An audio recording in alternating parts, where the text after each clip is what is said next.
Good morning. Today we talk of an issue which is very close to our lives and still we always ignore it. This is about the law and order and the law and order agencies. What are the limits to the powers of the law enforcement agencies? Are they a law unto themselves? Are there any restrictions on them? There are myriad questions that we have to face, the society has to face, and we always find in a predicament which is often not resolved. The recent trial of the police officer, Superintendent Mark, who kettled the protesters at the time of G20, has once again brought this issue to the fore. Now, police has an obligation. I'm saying obligation because it's much more than a responsibility to maintain law and order. And in a civil society today, in a democratic setup, protests have become the way of life. Narian event takes place. You make one statement and there are protests by the groups that are against that.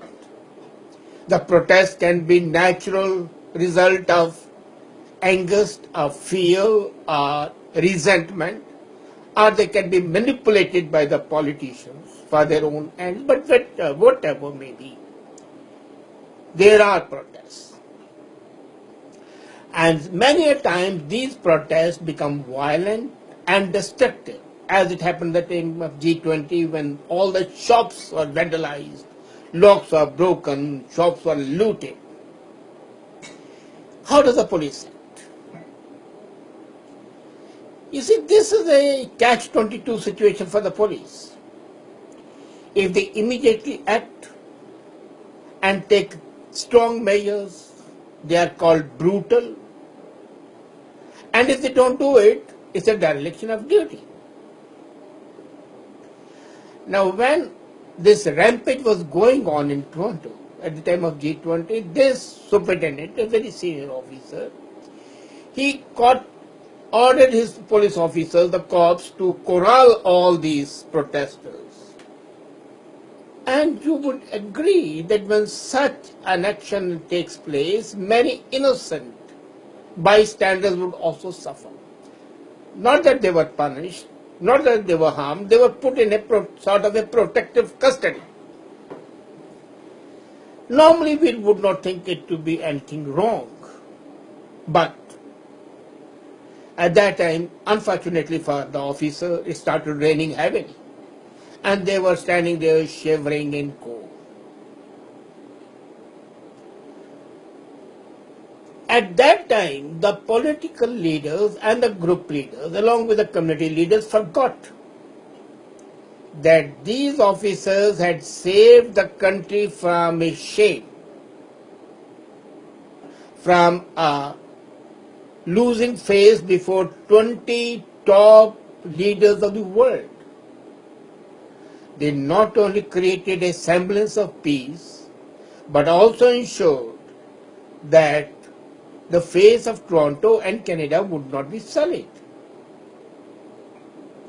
The event passed, and this action was taken with the consent of the political leaders, because no police officer would take such an action without taking into confidence. They may not seek direct orders, but there is always a consultation at the highest order.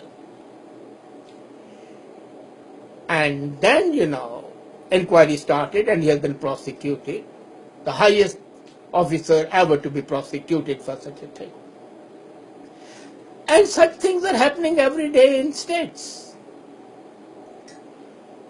There's a young guy walking along with a fake pistol, but then the police officer doesn't know whether it's a fake pistol or not and asks him to drop it.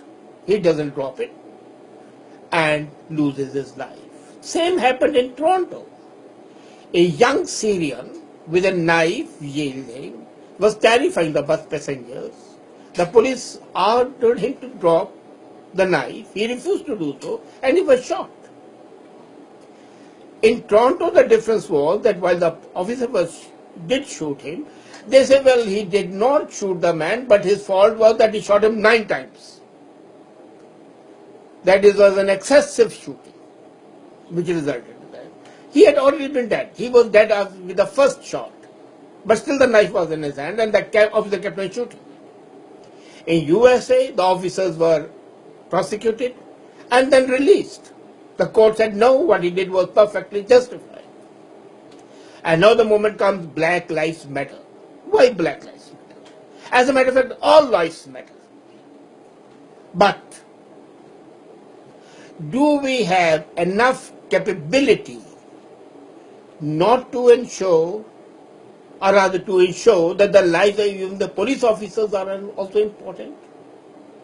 What would have happened in case that gun was not a fake gun but a real gun, and as he was pointing at the officer and the officer did not take any action, he would have lost his life? At that time what happens is just a couple of minutes silence, couple of speeches saying that our brave frontmen officers have lost their life, and that's the end. You see, when gangsterism and hooliganism are rampant, when there is danger to the life and property of the people, police has to take action. Otherwise, as I said earlier, it's a dereliction of duty.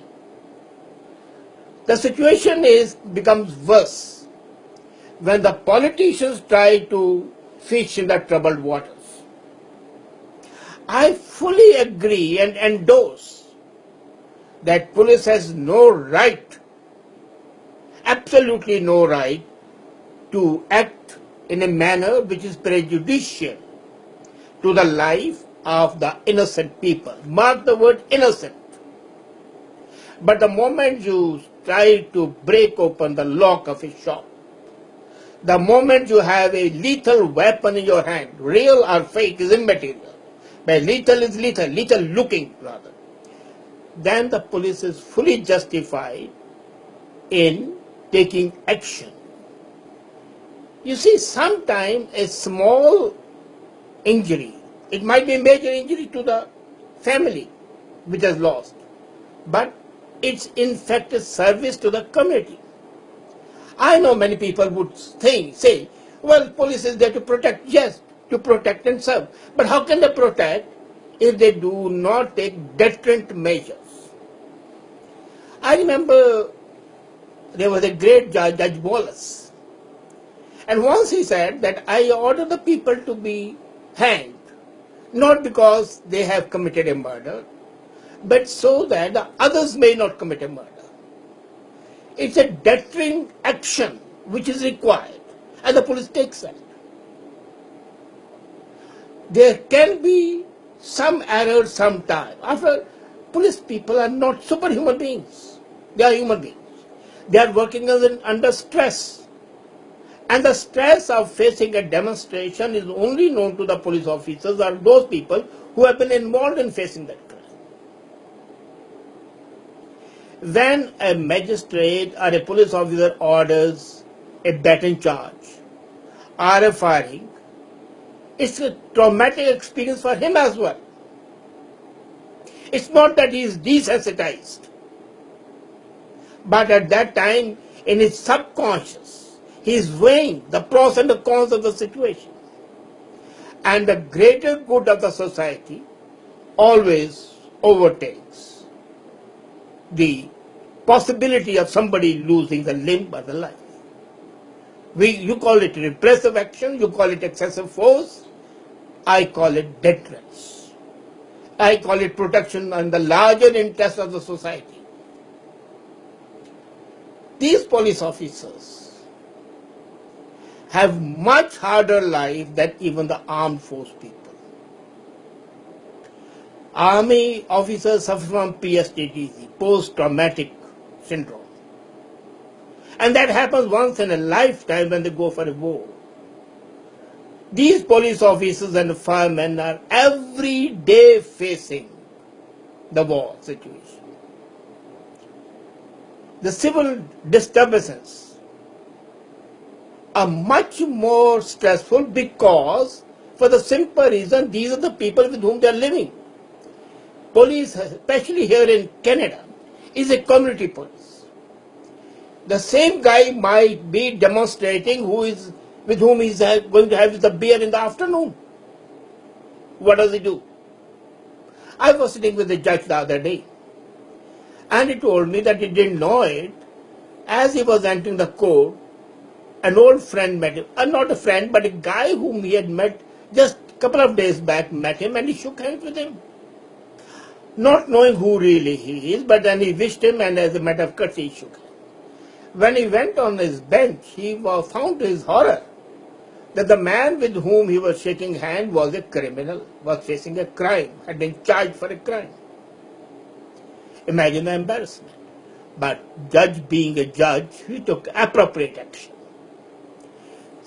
Well, that is one action where it doesn't impact others. But when a demonstration is taking place, when a disturbance is taking place, then at that time it's necessary for the police officer to act so that it doesn't escalate.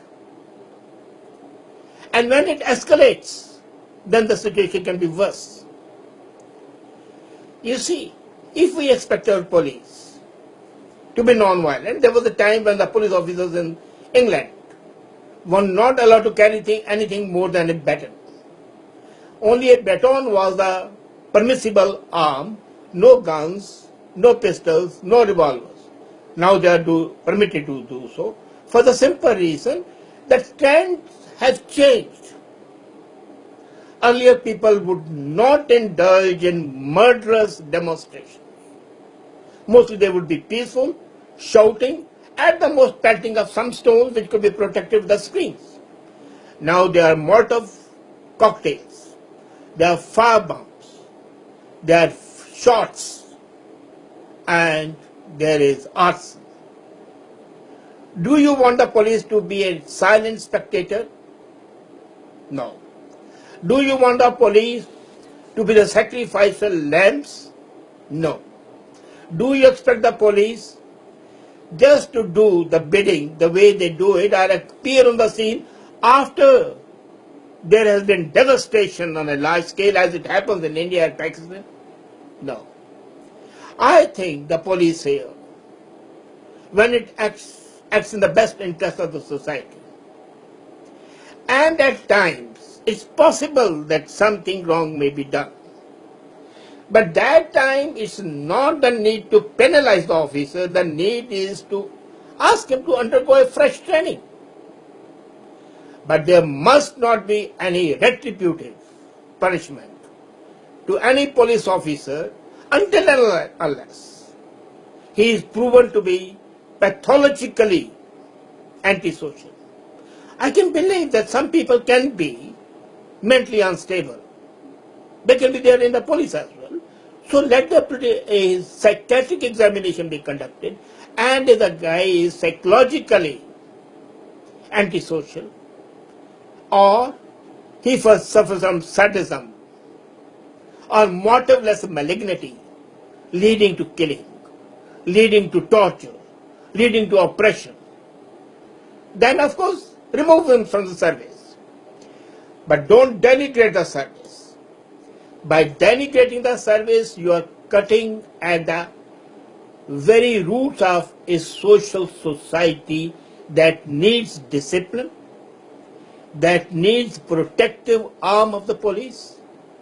Policing is not to curb, it is to keep you on the right track.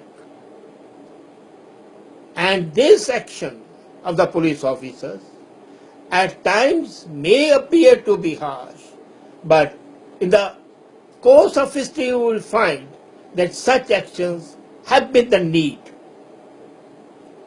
You see, in the flurry of excitement, many times we would not appreciate what's happening. But on a cool contemplation, we believe, well, if that thing had not happened, the repercussions would have been worse.